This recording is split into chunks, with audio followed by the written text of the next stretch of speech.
Muy buenas tardes, tengan todos ustedes. Me presento, soy Eduardo Canaza Loaiza, abogado de profesión, paseño de nacimiento, em, con posgrados en las áreas de Derecho Penal, Derecho Constitucional, Derecho Civil, Procesal Civil y Derecho de Familia. Asimismo, con posgrado en Educación Superior. Actualmente soy director de JS Firma Legal y en esta oportunidad me voy a dirigir a ustedes para abordar un tema muy interesante del cual me han solicitado una breve opinión y análisis. Voy a hacer precisamente referencia a un artículo titulado Conducta ética en el paro cardiorrespiratorio, publicado por el doctor Óscar Vera Carrasco, reconocido profesional médico de la Universidad Mayor de San Andrés, ¿no? Este artículo lo encuentra disponible en la revista Cielo, asimismo en el primer comentario de la presente publicación. El análisis va a ser corto, breve y las opiniones de igual manera. Sin embargo, son puntuales y son muy interesantes y relevantes.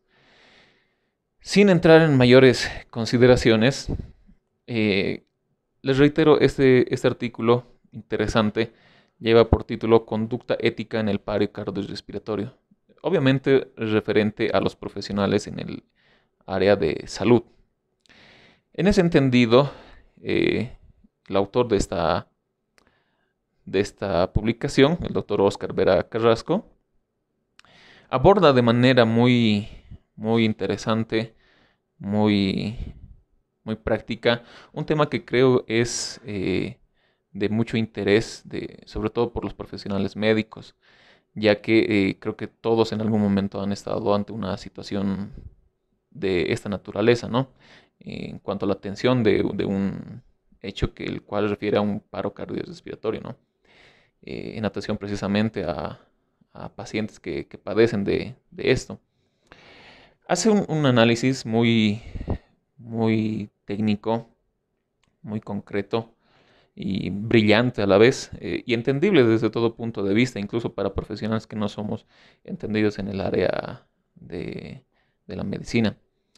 En ese entendido, en un primer acápite, menciona que el paro cardiorrespiratorio debe ser resuelto lo antes posible por el pronóstico vital que refiere a corto plazo y por las posibles secuelas en el paciente que lo padece, precisamente.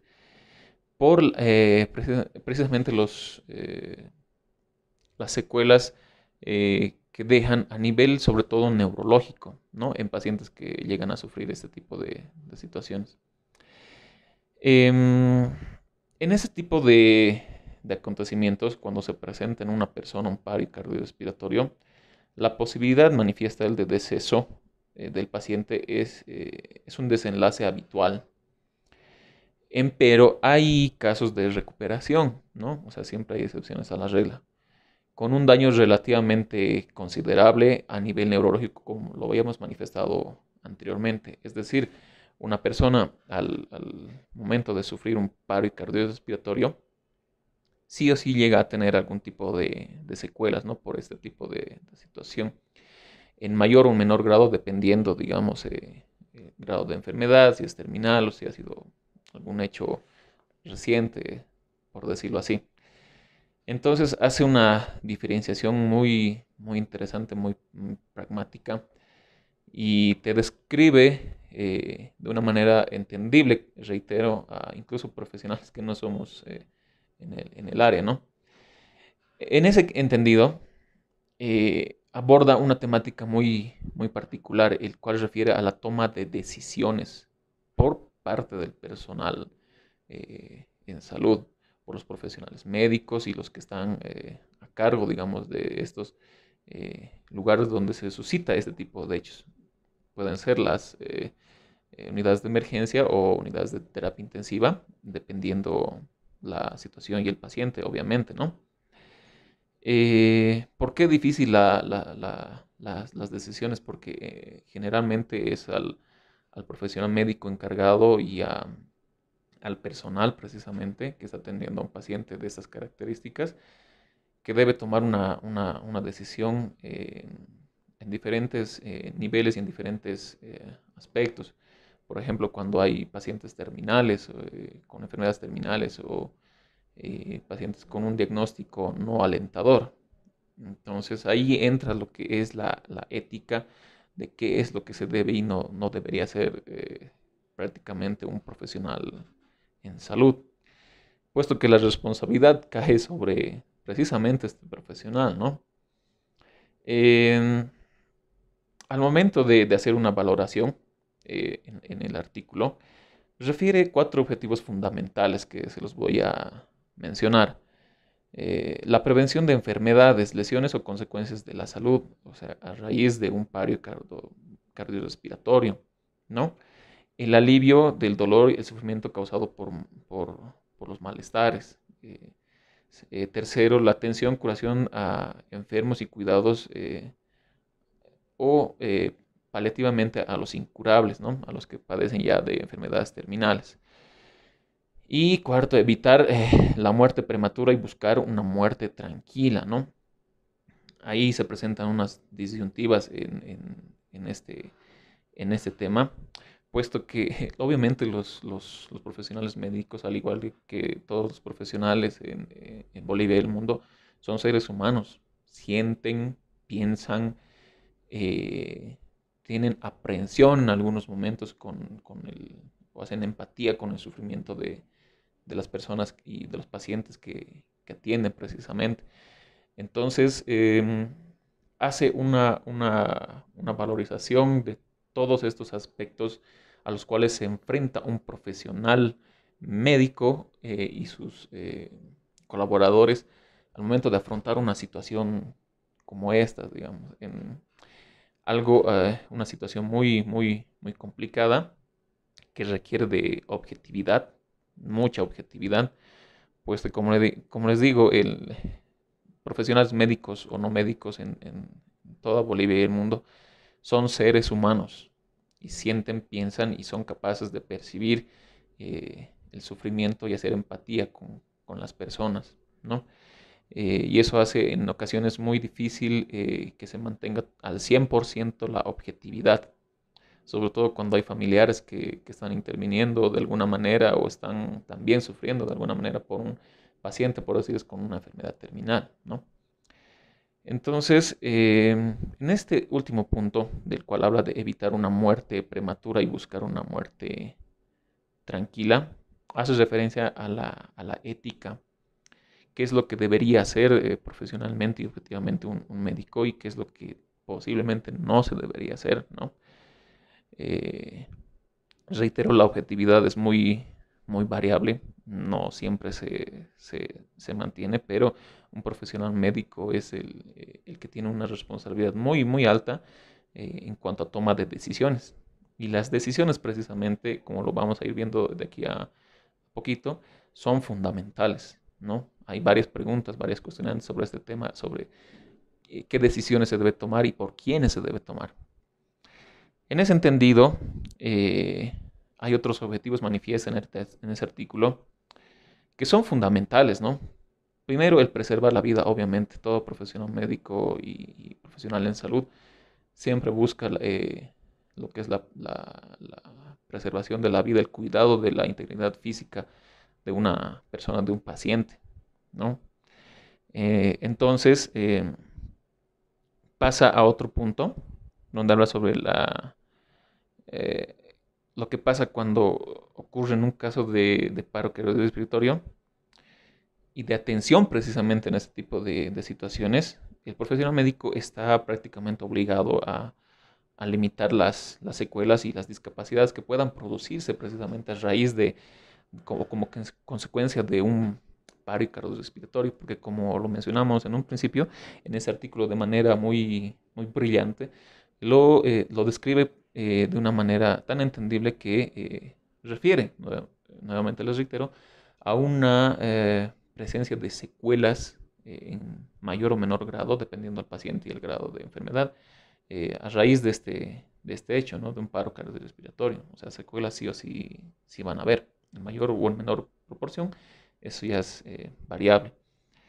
Entonces, en un acápite también menciona el respeto a las decisiones individuales sobre derechos y la privacidad de los pacientes, de los profesionales y de los familiares, ¿no? Entonces aquí ya tenemos dos pautas muy interesantes, muy importantes en lo que conlleva lo que es este artículo. Uno, les mencionamos evitar una muerte prematura y buscar una muerte tranquila en caso de, de pacientes con enfermedades terminales, y respetar las decisiones individuales, derechos y la privacidad de las personas, ¿no? En cuanto se refiere a este tipo de acontecimientos. ¿Por qué menciono esto? Porque como les mencioné hace un momento atrás, la toma de decisiones, la presión que se ejerce es directamente a estos profesionales en salud, porque no son decisiones fáciles de tomar. Eh, Habría que estar en los zapatos de esos profesionales para saber precisamente cómo se siente estar en una decisión, por ejemplo, ante reaccionar a un paro cardiorrespiratorio y que el paciente ya no presente, digamos, signos vitales y darles la noticia a los familiares, eh, etcétera, etcétera, ¿no? La toma de decisiones es muy importante. Entonces nos preguntamos quién o quiénes deben decidir, ¿no? Aquí estamos empezando a hablar un poquito de responsabilidades, precisamente. En el artículo menciona unos criterios ya para no iniciar una RSP, que es una eh, reanimación cardiopulmonar. Entonces, el, uno de los elementos más importantes es la voluntad. La voluntad de las personas, del paciente, de los familiares, sobre esta pregunta precisamente que hacíamos, quién o quiénes deben decidir, ¿no? Sobre una reanimación. En diferentes casos, como lo habíamos mencionado. Eh, Hay un principio que me ha gustado y que lo maneja y lo señala textualmente eh, el doctor Oscar Vera Carrasco en su artículo, el cual refiere a lo siguiente. Manifiesta textualmente: toda persona tiene derecho a morir con dignidad. En ese entendido, ¿qué podemos interpretar de esta afirmación, ¿no? Si bien nuestra legislación, partiendo de la Constitución Política del Estado, nos refiere que el bien jurídico más protegido es la vida, obviamente.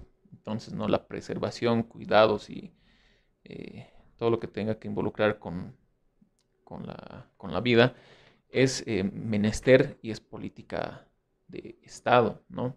Todas las personas, todos deben tener conciencia de que la vida es lo más importante. En ese entendido, hace una referencia a lo que es la ortotanasia, ¿no? Un concepto muy conocido seguramente en el ámbito de la medicina.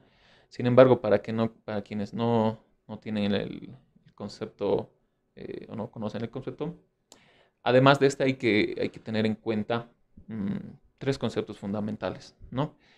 El de la eutanasia. Muchas veces se confunde la eutanasia con la ortotanasia y la distanasia. Brevemente les vamos a mencionar. La eutanasia prácticamente se refiere a terminar con la vida de una persona que tiene una enfermedad grave o irreversible.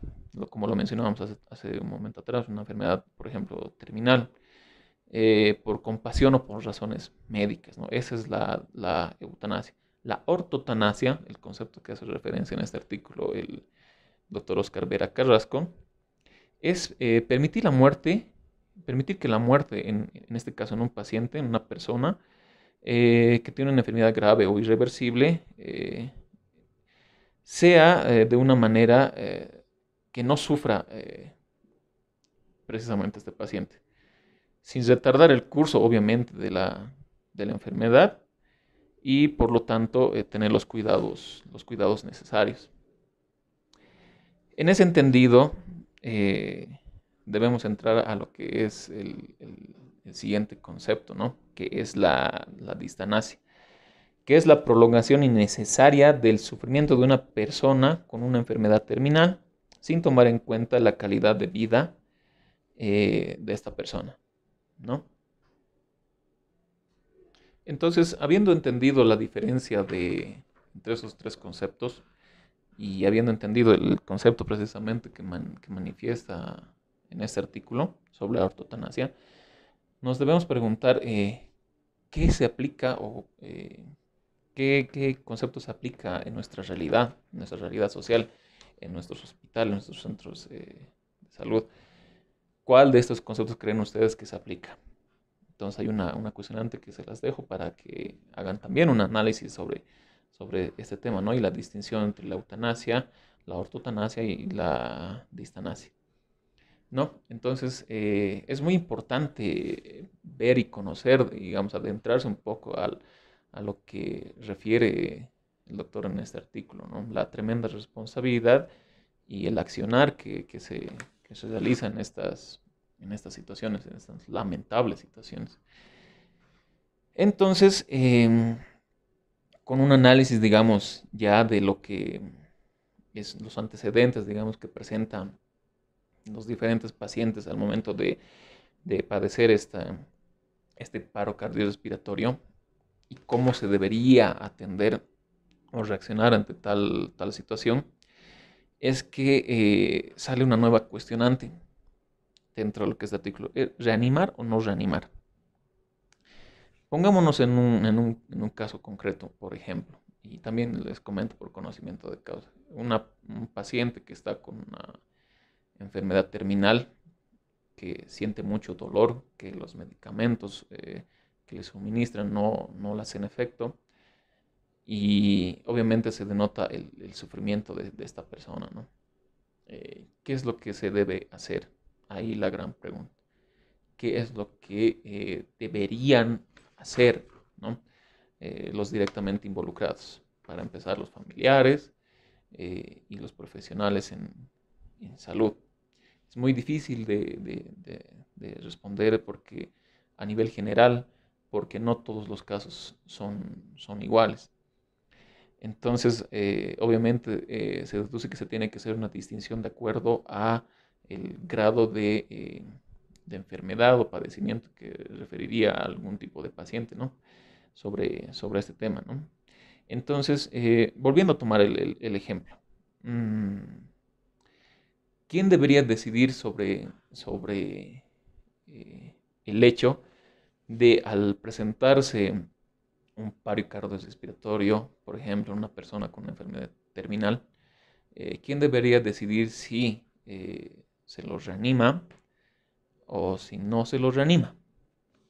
Entonces, esta cuestionante eh, es respondida en este artículo indicando que la voluntad es fundamental, la voluntad del paciente, de los familiares, la valoración del profesional médico es fundamental al momento de considerar, por ejemplo, si existen signos vitales y etcétera, en cuanto al diagnóstico de un paciente. Si no hay recuperación posible de un paciente a raíz de este paro cardiorrespiratorio, entonces, ¿cuál la respuesta? ¿Cuál sería la respuesta adecuada? A ver quién toma la decisión, ¿no? Y como mencionamos las voluntades, ya entrando a lo que es el análisis y comentario de este artículo, creo que la responsabilidad es muy fuerte, muy grande y se debe tomar con la mayor objetividad posible, ¿no? Y es ahí que entra, digamos, la intervención obviamente de los profesionales en salud y de los familiares también. ¿Qué es lo que ocurre en determinados casos en los hospitales, por ejemplo, cuando pasan esta situación? Existen documentos firmados por los familiares que dan su consentimiento para no reanimar en caso de un nuevo paro cardiorrespiratorio al familiar paciente, ¿no? Encontrándose en un estado muy grave. Esto en base a diferentes argumentos, el sufrimiento principalmente que conlleva estar convaleciente y estar padeciendo una enfermedad terminal, por ejemplo. Entonces, en este caso, podemos afirmar que quienes están llamados a la toma de decisiones son el paciente o los familiares, ¿no? Ahora, en caso de que estos le atribuyan la responsabilidad al profesional médico, este seguramente hace una valoración objetiva, porque tiene que ser objetiva y así se la realiza. Y no es sencillo, seguramente, dar una noticia o un diagnóstico como este, ¿no? Un pronóstico y una solución y una decisión de estas características para los profesionales en salud. Y es por eso que se deben escudar y amparar en algo que a ellos les dé seguridad de que primero no van a tener algún tipo de consecuencia legal sobre todo, y que el consentimiento sea expreso de las personas que estén con la responsabilidad de decidir sobre la no reanimación de un paciente que haya sufrido un paro cardiorrespiratorio que se encuentre en un estado eh, de sufrimiento. En ese entendido, en la revista, perdón, en el artículo, eh, hace referencia, como les mencionamos hace un momento, a un párrafo muy interesante, el cual menciona que dice, toda persona tiene derecho a morir con dignidad. Y ya entrando a lo que es el análisis legal, como les mencionamos hace un momento, el bien jurídico protegido más importante es la vida, ¿no? Pero no una vida cualquiera. La Constitución Política del Estado habla claramente al decir que todos los bolivianos tenemos derecho, las bolivianas y los bolivianos tenemos derecho a vivir bien. Y eso se puede interpretar de diferentes maneras, ¿no? Aplicándolo ya en este caso concreto, si una persona, un paciente se encuentra con un sufrimiento terrible y se encuentra padeciendo una enfermedad terminal, eh, está permitido eh, que firme un documento autorizando, digamos, la no reanimación en caso de un paro cardiorrespiratorio o paliar de alguna manera el sufrimiento que lleva este paciente. Nuestra legislación, partiendo de la Constitución y nuestro ordenamiento jurídico, no reconoce como tal ninguno de los tres conceptos que les mencionamos, ni la eutanasia, ni la ortotanasia, ni la distanasia, como tal, ¿no? Pero les mencionábamos hace un momento qué es lo que se aplica en la práctica en nuestros hospitales. Muchos dirán que la ortotanasia y muchos otros dirán que se aplica la distanasia, ¿no? Como referíamos, la prolongación innecesaria del sufrimiento de una persona, ¿no? Y esto puede deberse a diferentes razones, ¿no? Que un familiar se niegue rotundamente a la posibilidad o a un diagnóstico fulminante de un paciente. Entonces, ahí la gran consulta, la gran pregunta interrogante de este artículo. ¿Qué es lo que se debe hacer y quiénes lo deben hacer? Esas preguntas tratan de ser resueltas en este artículo, indicándolo prácticamente con esta frase. Toda persona tiene derecho a morir con dignidad, sin sufrimiento. Tienen derecho a irse de este mundo de la manera menos dolorosa posible. Eso en cuanto a lo que refiere esta pequeña frase. Una frase que conlleva mucha responsabilidad. En ese entendido, reiteramos, nuestro ordenamiento jurídico no reconoce como tal la eutanasia ni la ortotanasia. Más todo lo contrario, el artículo 257 de nuestro Código Penal refiere al tipo penal de homicidio piadoso, ¿no? Y es un artículo controversial, ¿no? en el cual se encuentran una disyuntiva no solamente los familiares y los profesionales médicos, ¿no? Sino que me imagino la población en general. Porque es como que te atan de pies y manos legalmente para la toma de decisiones que son muy importantes. En ese entendido, a ver, lo vamos a manejar con un ejemplo, en base a este artículo del Código Penal que habla del homicidio piadoso. Nos volcamos a un caso concreto de una persona con una enfermedad terminal que ha sufrido varios paros respiratorios y que ha sido reanimado, pero no tiene un pronóstico alentador y se le ha informado a la familia y es de conocimiento de los profesionales en salud. ¿Qué es lo que pasa dentro de la realidad? Ya en ciertas ocasiones, ¿no? Al profesional médico es al que les recae la responsabilidad y es él el que tiene que tomar la decisión, ¿no? La más fundamental. Entonces, ¿qué pasa si no ayuda si no cumple con esta ortotanasia a un paciente? ¿No? ¿Qué pasa si no lo hace?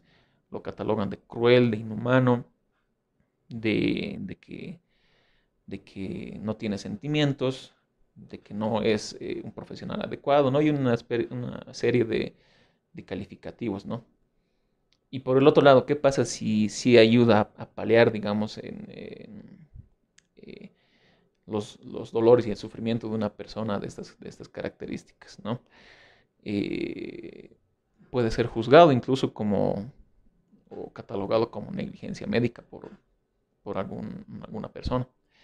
Entonces ahí viendo desde estos dos puntos de vista, es complicada la toma de decisiones, pero sí en determinado momento se tiene que hacer, ¿no?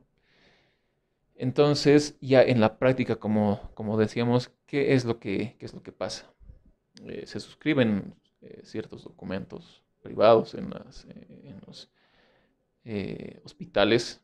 Precisamente quienes firman son los no impedidos. En este caso puede ser el mismo paciente. Raras veces creo que se ven. O en este caso, los familiares directos quienes están a cargo, ¿no? de este paciente en estas condiciones. Entonces ellos firman una autorización tal vez para una no reanimación, para que la persona pueda irse de este mundo sin dolor. Y creo que es un tema, un vacío legal muy grande que debió ser tratado desde hace varias gestiones. Se tenía la oportunidad, por ejemplo, ustedes recordarán, con la promulgación del Código del Sistema Penal, no había mucho cambio en realidad a lo que es este tipo penal del homicidio piadoso. Únicamente reducían la pena, nada más. Entonces, recordemos también que ha sido abrogado este código del sistema penal precisamente por las marchas y protestas, justas demandas del sector en salud. Entonces, ya haciendo un análisis de lo que es el artículo en sí y lo que es lo concerniente a nuestro ordenamiento jurídico, nuevamente les reitero, es como si los profesionales en salud y los familiares estuvieran atados de pies y manos, ¿no? Es inhumano el solo hecho de pensar que una persona se encuentra sufriendo con dolores insoportables y no se le pueda paliar de alguna manera el sufrimiento y permitirle irse de este mundo sin sufrimiento, ¿no?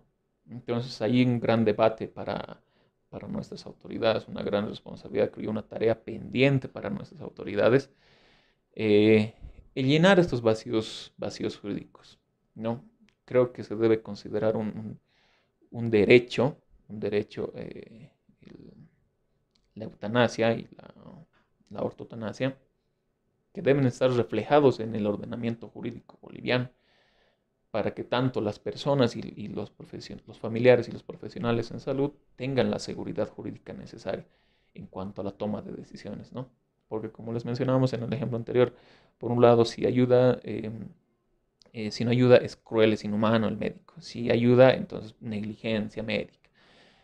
Ahí la disyuntiva y el problema, sobre todo para lo que es la carga que representa para el profesional médico, ¿no? En ese entendido, creo que sí es posible, en la medida de que haya voluntad política, de que nuestras autoridades tomen este tema en consideración. Hay países como Estados Unidos, aquí en Sudamérica, Colombia tiene en su legislación lo que es la eutanasia, ¿no? Porque precisamente se consideran estos aspectos, ¿no? De los derechos fundamentales que debe tener una persona. Y nuestra constitución es bastante permisiva en este aspecto, porque te habla del derecho a la vida, pero también te habla de una vida, de no cualquier vida, te habla del derecho a vivir bien. Y dentro de estos derechos se encuentra inmerso precisamente el derecho a vivir bien. ¿Qué conlleva esto? Que una persona, eh, si se encuentra en ese estado terminal, tiene el derecho a decidir, o en este caso, los familiares tienen el derecho a decidir. ¿Por qué? Porque el sufrimiento es inhumano. El sufrimiento de una persona es algo nefasto, ¿no? Entonces, se debe llenar este vacío jurídico. Desde mi punto de vista, es posible eh, realizar una inserción en nuestra normativa nacional para que estos acápites y estos temas sean inmersos dentro de nuestro ordenamiento jurídico. Repito, para darle seguridad a nuestros profesionales médicos y a los familiares. Eh, Esperemos las autoridades tomen cartas en el asunto, porque esta es una publicación muy interesante. Como esta hay varias. Creo que el aporte intelectual también de los profesionales médicos deben ser valorados, porque podrían ayudar de gran manera a llenar los vacíos legales que actualmente tenemos en nuestro ordenamiento jurídico, ¿no? Con este y varios temas. Entonces, a manera de conclusión, yo puedo referir que, uno, obviamente la decisión más importante la lleva el profesional médico, ¿no? Que lo hace de una manera objetiva y siempre habiendo agotado todas las vías y alternativas posibles para no llegar a este desenlace, ¿no? El profesional médico siempre busca eso y el personal médico también, que no quepa duda de eso. Entonces, lo que se necesita, y a manera de conclusión última, creo que el aporte científico y técnico que realiza esta publicación es muy buena, muy brillante y espero sea leído por varios profesionales, no solamente en el área de la medicina, ¿no? Nos invita a trabajar sobre este tema, ¿no? Tanto en el ámbito de la medicina y en el ámbito legal. Entonces, esta publicación es muy recomendada, altamente recomendada por el suscrito.